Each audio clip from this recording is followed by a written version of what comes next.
মুখ্যমন্ত্রী হওয়ার পর প্রথমবার নন্দীগ্রামে সভা করলেন শুভেন্দু অধিকারী। জোড়া কেন্দ্রে জিতে ভবানীপুর রেখেছেন, নন্দীগ্রাম ছেড়েছেন। নন্দীগ্রাম ছাড়লেও আগের মতোই নন্দীগ্রামের পাশে থাকবেন, বার্তা মুখ্যমন্ত্রী। 2003 সাল থেকে আমাকে যে চোখে দেখেছেন, যেভাবে দেখেছেন, নন্দীগ্রামের আপামর মানুষ আগামী দিনেও ঠিক একই ভাবে দেখতে পাবেন। আমি শুভেন্দু অধিকারী, আপনাদের ঋণ আমি এবারে শোধ করব। 16 থেকে নন্দীগ্রামের বিধায়ক, 21-এ নন্দীগ্রাম আসনে জিতে বিরোধী দলনেতা হন শুভেন্দু অধিকারী। 26-এ লড়েছেন জোড়া আসনে, ভবানীপুর এবং নন্দীগ্রাম, দুটোতেই জয়। জোড়া কেন্দ্রে জয়ের পর ভবানীপুর রেখেছেন শুভেন্দু, ছেড়েছেন নন্দীগ্রাম। রবিবার সেই নন্দীগ্রামে গিয়ে জানিয়ে এলেন আগের মতোই তিনি নন্দীগ্রামের পাশে থাকবেন।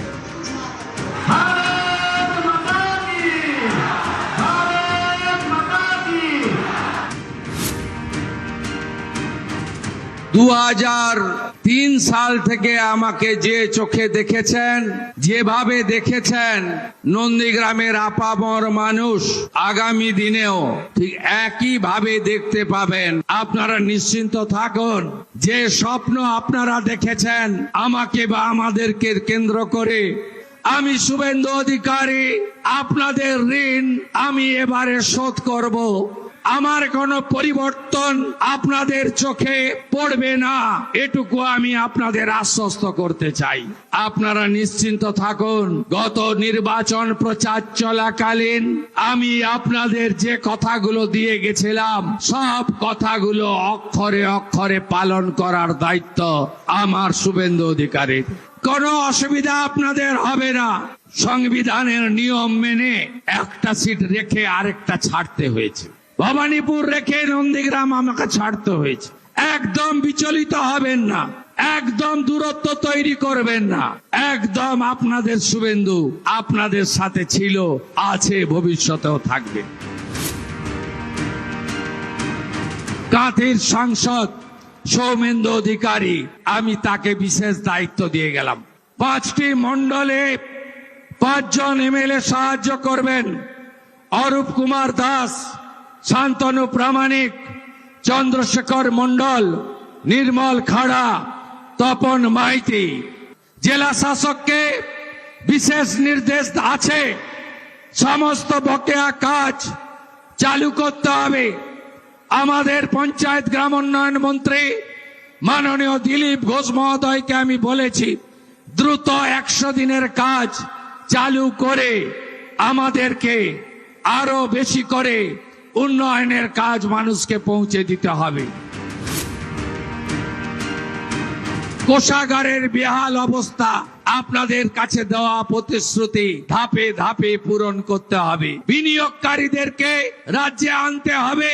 কেন্দ্রীয় সরকার 2 হাতে সাহায্য করছে, কিছুদিনের মধ্যেই দাঁড় করিয়ে দিতে পারবো আমাদের এই প্রিয় সোনার বাংলাকে।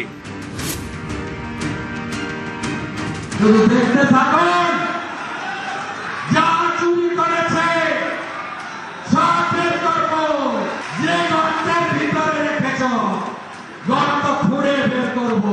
আপনারা চিন্তিত ওই 5 বছরের মিথ্যা মামলা নিয়ে, তাই তো?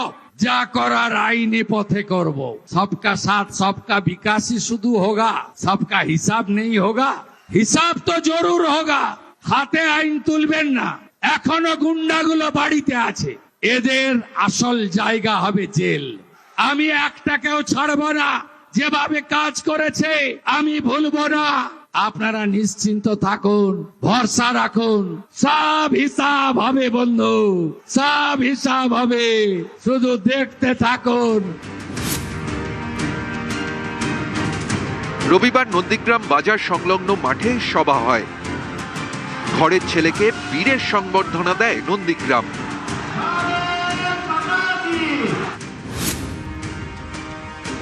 2003 সাল থেকে আমাকে যে চোখে দেখেছেন, যেভাবে দেখেছেন নন্দীগ্রামের আপামর মানুষ আগামী দিনেও ঠিক একই ভাবে দেখতে পাবেন।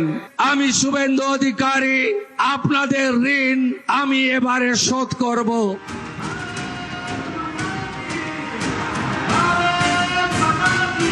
নন্দীগ্রাম থেকে ক্যামেরায় খোকন দাসের সঙ্গে সুজিত ভৌমিক, নিউজ 18 বাংলা। নন্দীগ্রামে না শেখ সুফিয়ানের, উপনির্বাচনে তৃণমূলের হয়ে লড়তে তিনি নারাজ। আগেই মুখ ফিরিয়েছেন পবিত্র কর, এবার বেঁকে বসলেন শেখ সুফিয়ান। বিজেপি কটাক্ষ করে বলছে নন্দীগ্রামে তৃণমূল প্রার্থী দাঁড় করাতে পারবে তো? রাজ্য নেতৃত্ব চাক আর কেন্দ্র নেতৃত্বই চাক, প্রার্থী হবার মানসিকতা অনেক আগে আমার হারিয়ে গেছে। কারণ আমি 2006 সালে তৃণমূল কংগ্রেসে লড়াই করেছিলাম, তারপর থেকে প্রার্থীর জন্য দল ভাবেনি। তা আজকের ভাবলে তো আর সেই জায়গাতে আমি পা দেবো না। অতএব প্রার্থী তো দূরের কথা, আমি নিজেকে অবসরের জন্য ওর প্রস্তুতি নিয়ে নিয়েছি। ফ্যামিলির চাপ, আমার মেয়েরা, আমার স্ত্রী, জামাই সবাই বলছে আর রাজনীতি করতে হবে না, যথেষ্ট সম্মান মর্যাদা পেয়েছ, ওইটা নিয়ে তুমি বাড়িতে থাকো।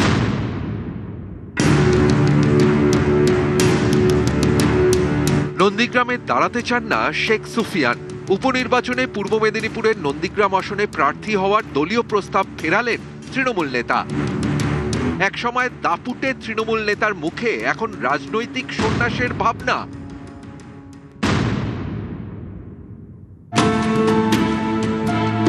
একসময় দাপুটে তৃণমূল নেতা, নন্দীগ্রাম জমি আন্দোলনের অন্যতম মুখ শেখ সুফিয়ান। মমতা বন্দ্যোপাধ্যায়ের অত্যন্ত বিশ্বস্ত বলেই পরিচিত ছিলেন। 2021 বিধানসভা ভোটে মমতা বন্দ্যোপাধ্যায় দাঁড়ান নন্দীগ্রামে। তখন তার নির্বাচনী এজেন্ট ছিলেন শেখ সুফিয়ান। সেই শেখ সুফিয়ান এখন নন্দীগ্রামের উপনির্বাচনে তৃণমূলের হয়ে লড়তে নারাজ। রাজ্য নেতৃত্ব চাক আর কেন্দ্র নেতৃত্বই চাক, প্রার্থী হবার মানসিকতা অনেক আগে আমার হারিয়ে গেছে। কারণ আমি 2006 সালে তৃণমূল কংগ্রেসে লড়াই করেছিলাম, তারপর থেকে প্রার্থীর জন্য দল ভাবেনি। তা আজকের ভাবলে তো আর সেই জায়গাতে আমি পা দেবো না। অতএব প্রার্থী তো দূরের কথা, আমি নিজেকে অবসরের জন্য ওর প্রস্তুতি নিয়ে নিয়েছি।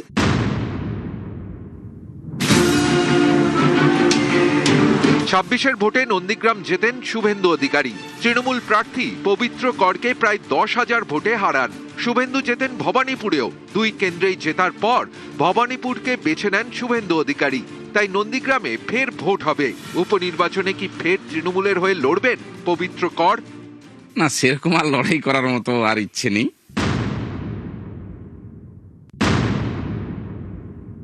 রাজ্য নেতৃত্ব চাক আর কেন্দ্র নেতৃত্বই চাক, প্রার্থী হবার মানসিকতা অনেক আগে আমার হারিয়ে গেছে। কারণ আমি 2006 সালে তৃণমূল কংগ্রেসে লড়াই করেছিলাম, তারপর থেকে প্রার্থীর জন্য দল ভাবেনি। তা আজকের ভাবলে তো আর সেই জায়গাতে আমি পা দেবো না। অতএব প্রার্থী তো দূরের কথা, আমি নিজেকে অবসরের জন্য ওর প্রস্তুতি নিয়ে নিয়েছি। 2008 সালের পঞ্চায়েত নির্বাচনে 2টি জেলা পরিষদ দখল করে তৃণমূল, পূর্ব মেদিনীপুর ও দক্ষিণ 24 পরগনা। সেই দুই জেলাতেই রণে ভঙ্গ দিচ্ছে তৃণমূলের দাপুটে নেতারা।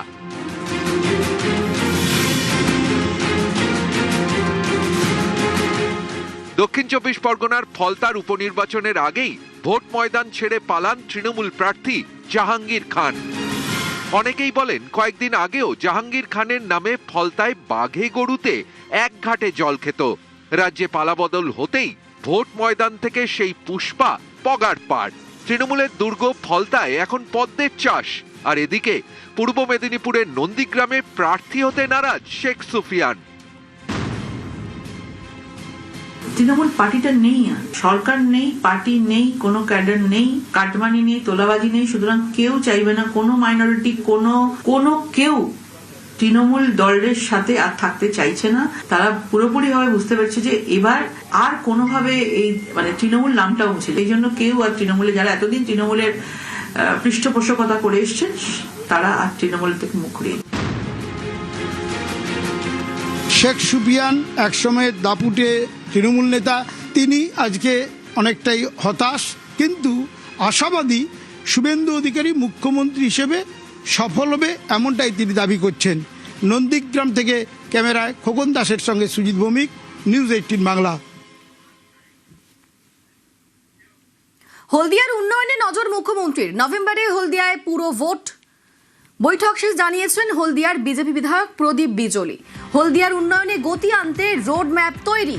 হলদিয়ায় প্রশাসনিক বৈঠকের রোড ম্যাপ তৈরি মুখ্যমন্ত্রীর। হলদিয়ায় দ্রুত পুরো ভোট করার নির্দেশ মুখ্যমন্ত্রীর।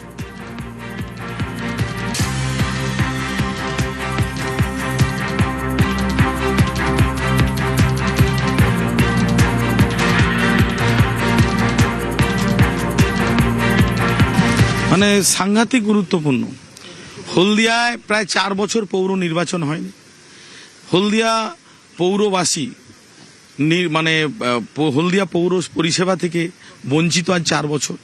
সেই স্তব্ধ হয়ে যাওয়া উন্নয়নকে আবার চালু করতে উনি নির্দেশ দিয়েছেন এবং যিনি প্রশাসক আছেন ম্যাডাম এসডিও ম্যাডাম ওনাকে নির্দেশ দিয়েছেন যে এমএলএকে সঙ্গে নিয়ে ওনার কাছ থেকে বিভিন্ন রকম সাজেশন নিয়ে আর আমাদের পৌরসভার যারা এক্স কাউন্সিলর ছিলেন চেয়ারম্যান ছিলেন তাদেরকেও সাজেশন নিয়ে ওনাকে বলেছেন যে যতটা পারা যায় যতটা সম্ভব পৌর প্রশাসকের যে যতটা বেশি বেশি করে উন্নয়ন করা যায় জল আলো রাস্তা এই সমস্ত উন্নয়নে আমাদের জোর দিতে হবে কারণ সামনের নভেম্বর মাসের মধ্যেই হলদিয়া পৌর নির্বাচন হবে। তৃণমূলে তুঙ্গে গৃহদাহ। জেলা সভাপতির পদ ছাড়লেন কাকলি ঘোষ দস্তিদার। বারাসাত সাংগঠনিক জেলা সভাপতি পদ ছাড়লেন কাকলি। সভাপতি পদ ছাড়তে চেয়ে সুব্রত বক্সিকে চিঠি কাকলির। সাংসদ পদ থেকেও ইস্তফা দেবেন কাকলি ঘোষ দস্তিদার। বারাসাত সাংগঠনিক জেলার সভাপতি পদ ছাড়লেন কাকলি। সভাপতি পদ ছাড়তে চেয়ে সুব্রত বক্সিকে চিঠি কাকলির।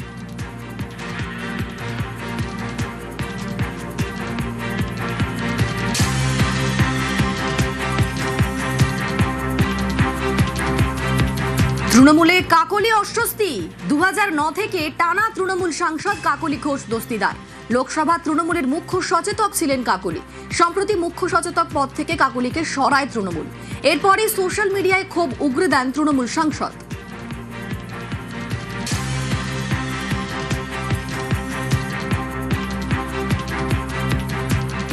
মনে করলাম যে এই অস্বচ্ছতার বিরুদ্ধে প্রাতিষ্ঠানিক দুর্নীতির বিরুদ্ধে সর্বস্তরে নিশ্চয়ই কিছু বলার প্রয়োজন আছে, কোনো একটা পদক্ষেপ নেওয়ার প্রয়োজন আছে। নির্বাচনের যে ফলাফল বিশেষ করে এই জেলায় যেখানকার আমি সাংগঠনিক সভাপতি আমাকে কিন্তু তার দায়ভার নিয়ে এটা স্বীকার করে নেওয়া যে নিশ্চয়ই আমারও কোনো ভুল ভ্রান্তি আছে দল পরিচালনা যার জন্য এই রেজাল্ট হয়েছে। তার জন্য আমি পদত্যাগপত্র পাঠিয়েছি আমাদের রাজ্য সভাপতি সুব্রত বক্সির কাছে। আমি সভাপতির পদ থেকে পদত্যাগ করেছি। আপনার আগামী দিনে অন্য দলে যোগ দেওয়ার সম্ভাবনা কতটা? আমি এখনো ভাবিনি। এবার আইপ্যাকের বিরুদ্ধে সরব কাকলি। তৃণমূলের সর্বনাশের পেছনে আইপ্যাক দাবি কাকলির। ভোট কুশলী সংস্থার বিরুদ্ধে ধমকানো চমকানোর অভিযোগ। আইপ্যাককে ভুইফোঁড় সংস্থা বলেও তো তৃণমূল সাংসদের।